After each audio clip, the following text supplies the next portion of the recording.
Maka siapa yang mengingkari atau tidak mengimani salah satu rukun iman tersebut, maka tertolak keimanannya.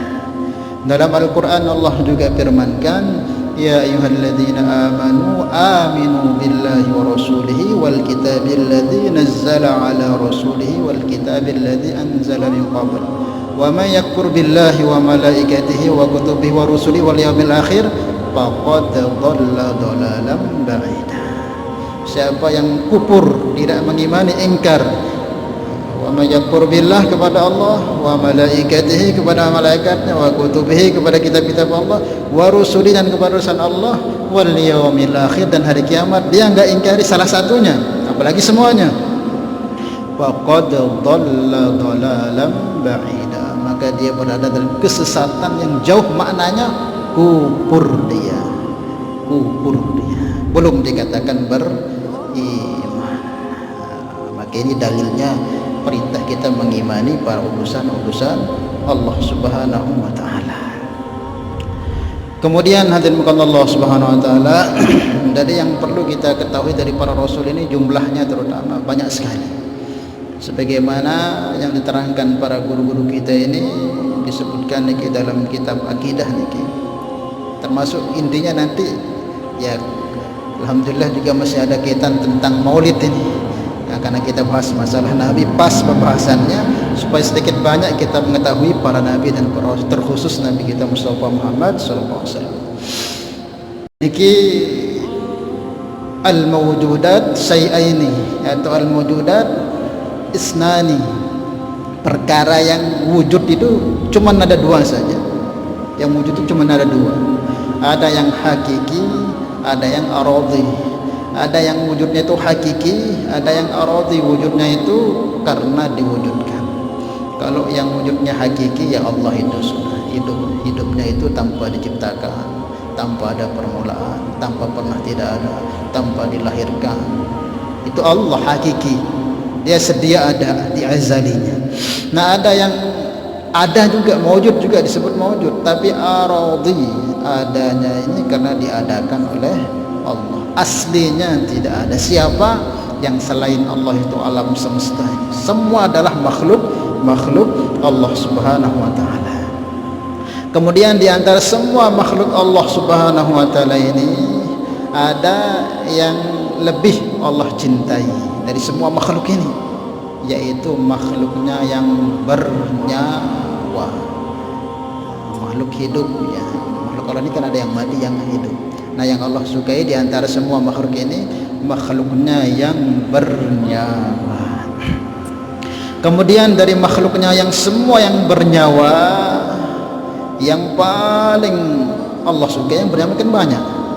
Binatang bernyawa, manusia bernyawa, malaikat bernyawa, apalagi ikan-ikan bernyawa. Jadi semua yang bernyawa ini yang paling Allah sukai yaitu manusia.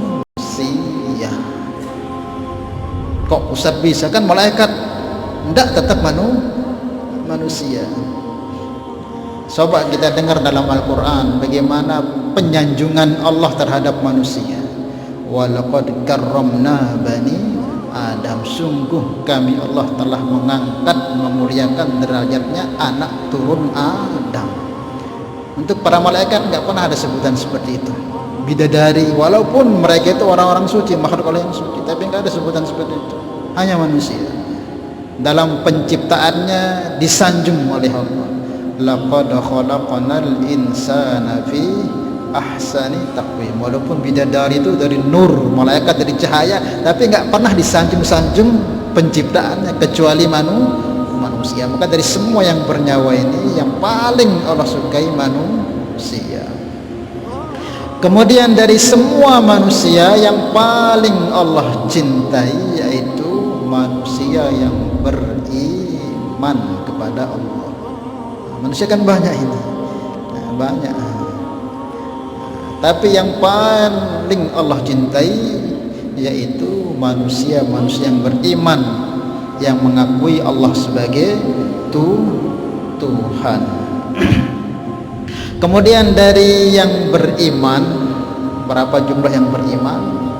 Yang paling Allah cintai, yang paling berderajat sisi Allah, yaitu para ulama. Dalam Al-Quran Allah sebutkan yarfa'illahu alladhina amanu, Allah mengangkat derajat orang beriman. Dari semua manusia orang beriman diangkat. Walladzina utul ilma darajat, tetapi untuk ulama yang diberi ilmu, yang paham mengerti ilmu agama, darajat, banyak derajat. Maka dari sekian banyak orang iman, yang paling Allah angkat muliakan derajatnya yaitu para ulama.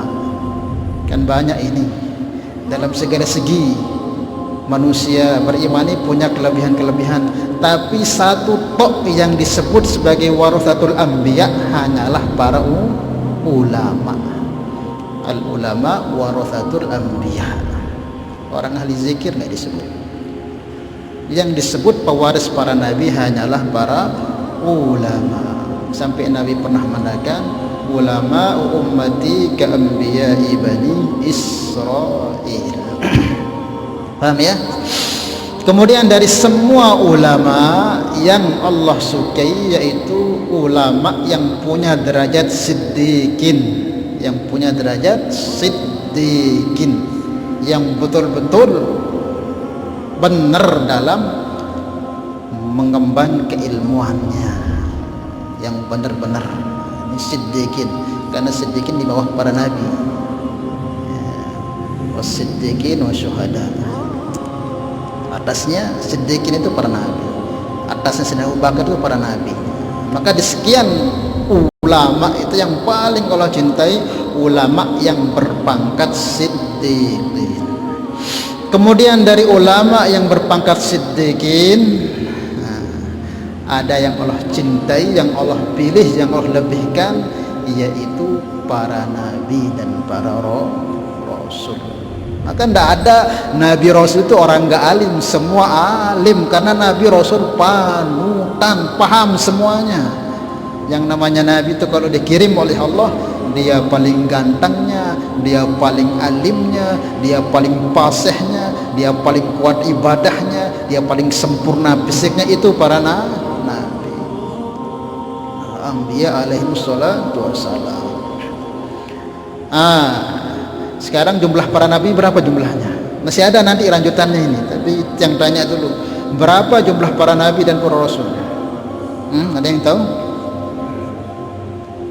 300? Kelebihan sekejap. 313 jumlah 124.000 jumlah para nabi, setara dengan jumlahnya para sahabat. Kemudian para rasul 313 rasul, setara dengan jumlah ashabul badar, sahabat-sahabat yang ikut perang Badar. Jadi untuk memudahkan, jumlah para nabi itu yaitu 124.000, setara dengan jumlah para sahabat nabi. Kemudian jumlah para rasul setara dengan jumlahnya ashabul badar, sahabat-sahabat yang ikut perang Badar, yaitu 313. Ini yang ditahu oleh para ulama. Adapun yang lain jauh lebih banyak lagi para nabi itu, yang tidak terhitung jumlahnya, yang tahu hanya Allah. Dalam Al-Quran Allah sebutkan, wa rasulan qad qasasnahum, ada rasul-rasul yang kami ceritakan wahai Muhammad kepadamu, wa rasulan lam naqsushum alaik, dan ada rasul-rasul yang kami enggak ceritakan. Maknanya kata para ulama, berarti jumlah rasul itu jauh lebih banyak dari yang kita tahu, yang 124.000 atau yang 313. Mungkin ini yang diketahui, yang disebutkan tadi itu. Sementara banyak lagi kata Allah yang aku tidak ceritakan kepadamu jumlah para nabi dan rasul. Nah, dari kalangan para nabi dan rasul ini dipilih 25 yang paling utama.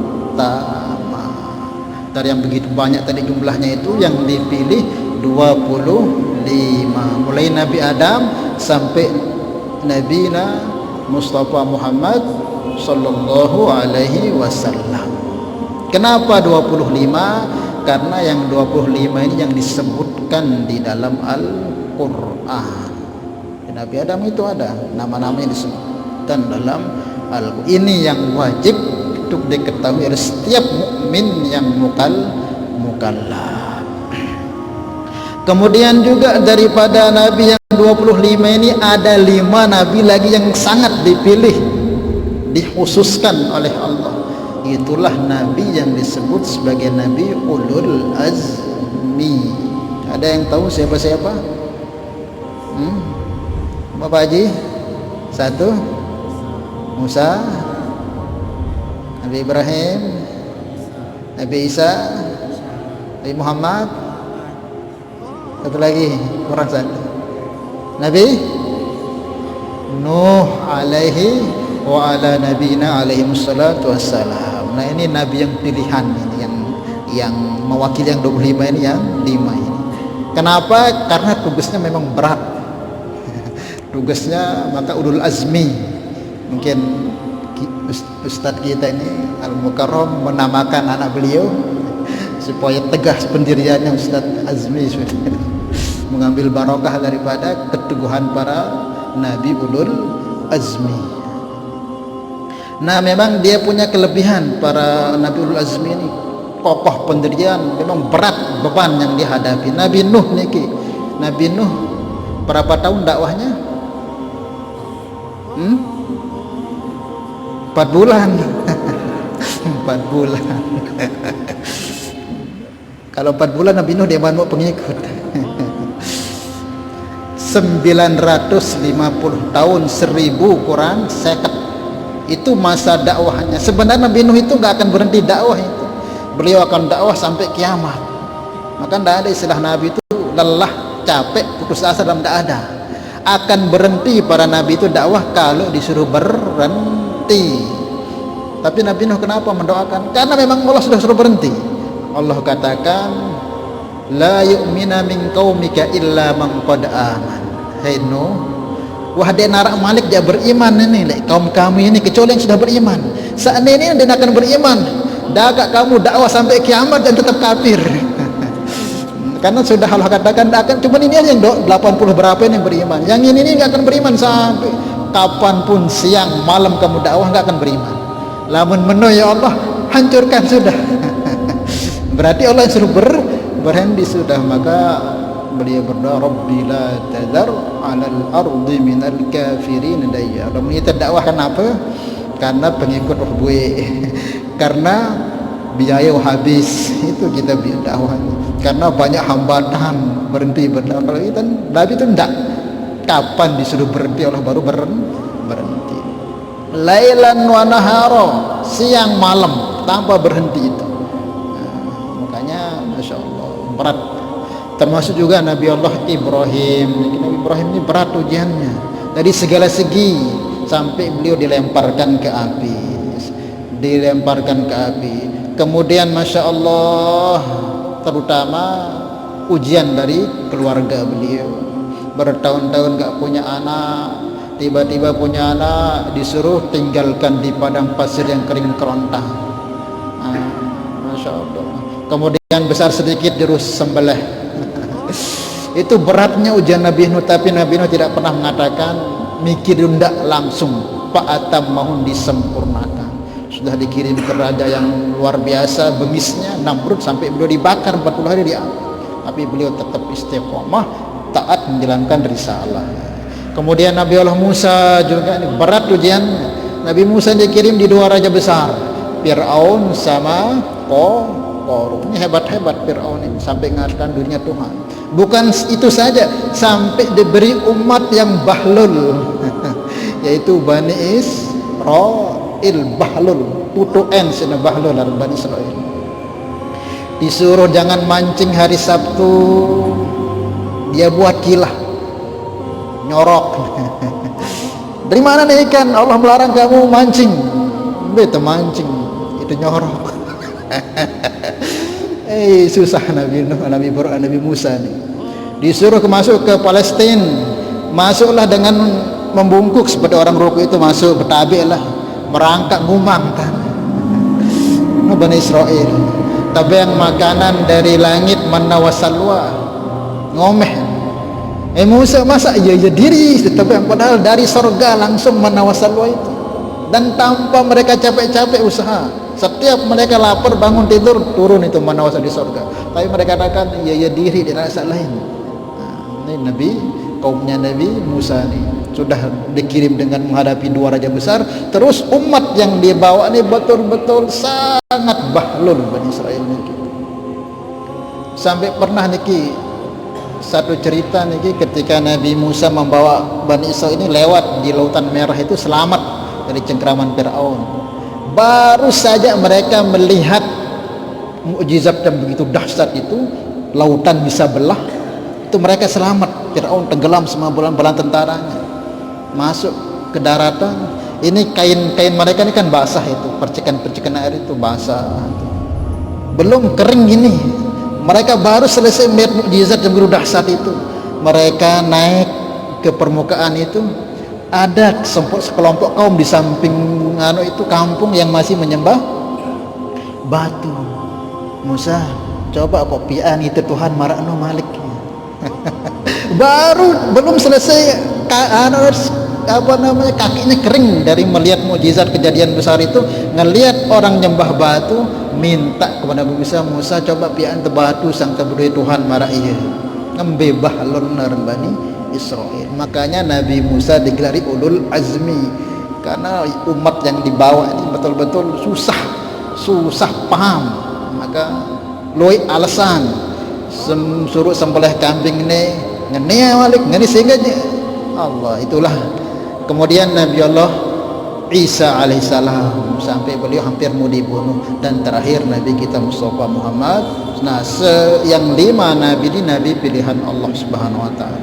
Kemudian daripada 5 nabi ini ada satu yang dipilih sebagai pimpinannya, yaitulah yang mulia baginda Mustafa Muhammad sallallahu alaihi wasallam, yang Allah hadiahkan kepada kita saat ini menjadi umat beliau. Maka bersyukur kita kepada Allah. Beliau true in one, beliau true in one.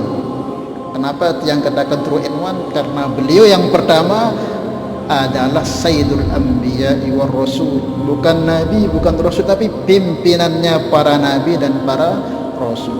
Kemudian beliau asyraful makhluk Allah, yang paling mulia dari semua makhluk Allah, yaitu Rasulullah. Kemudian beliaulah sebab diciptakannya alam semesta ini. Laulaka ya Muhammad, dalam diskusi ma khalaqtul aflak, kalau bukan karena engkau wahai Muhammad, jagat ini tidak akan aku ciptakan.